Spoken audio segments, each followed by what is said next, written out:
Hey there, my name's Aaron Hughes and I'm the real estate investing copywriter. And in this video, I want to talk about the two key motivating drivers that will compel anyone to take action. So of course, we're usually talking about motivated sellers and cash buyers, but I also talk to a lot of real estate investors who have other kinds of clientele that they work with. And this will apply to all of your clientele, no matter who you are working with. I tend to use motivated sellers and cash buyers as examples, but it doesn't matter who you work with, this will apply. Every human on the planet has only two motivational drivers that compel them to take action, make a decision, buy now, sign on the dotted line, or whatever type of purchase action that you would have your clientele take. There are only two motivational drivers. That's it. And if your marketing content focuses in on these two motivational drivers and stacks up enough reasons why your motivated seller, cash buyer, or other client needs to take action, then you will get them to actually take action. All you need to do is just identify which of the two motivational drivers are most important to your client, your prospect. All right, are you ready to hear what these two motivational drivers are? I believe there's only two. I don't think there are any others. We might say there are others, we might think there are others, but I think they all boil down to just two. There's survival or significance.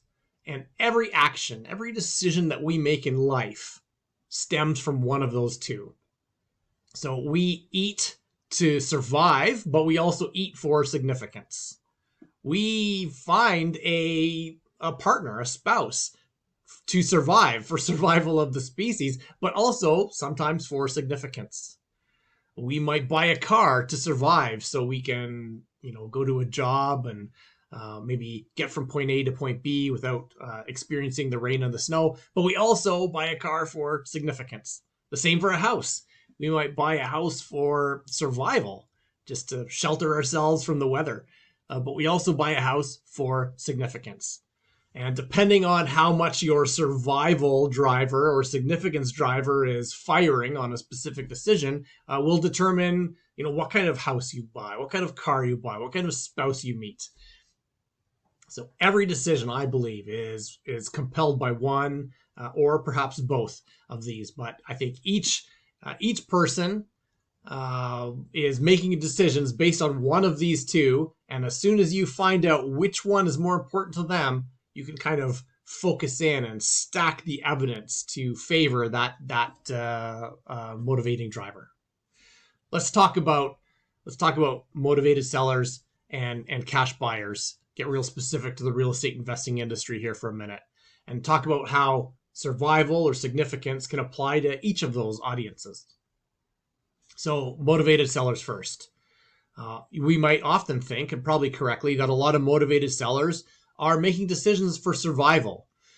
Maybe they are going through a frustrating divorce and they just want to be done with the property. Or maybe they have had a financial setback and they can't afford their mortgage anymore, and so they just want to move on with their lives. So those are good survival types of motivating drivers that a lot of people probably are experiencing. But significance still plays a factor because let's say, for example, you got a motivated seller who has had trouble making payments to their mortgage, and you're coming in to help them, and maybe survival is a factor for them, but so is significance, because they probably do not want to be, they're probably embarrassed, maybe humiliated that they have to get rid of their house. What will their family say? What will their neighbors say? What will their kids say? What will their coworkers say?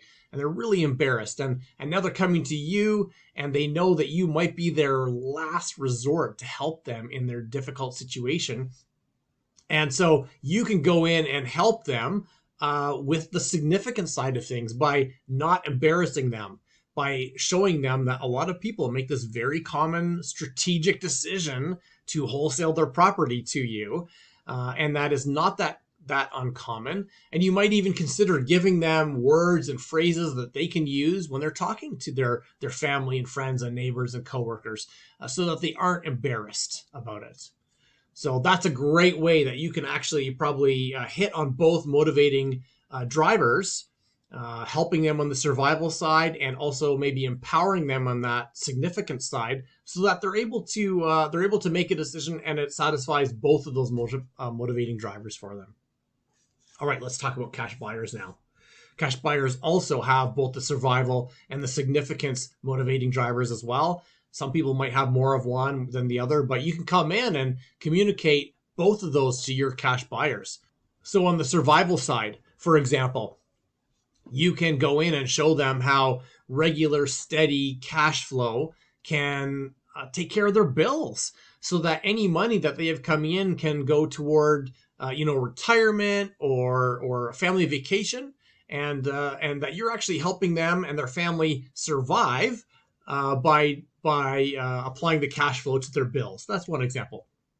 And then on the significant side, you might communicate with them about how having a real estate investment portfolio, make it sound big, like this portfolio of investments, will help them get the car of the dreams, the vacation of their dreams, and outpace their, cranky brother-in-law who thinks he has the stock market all figured out.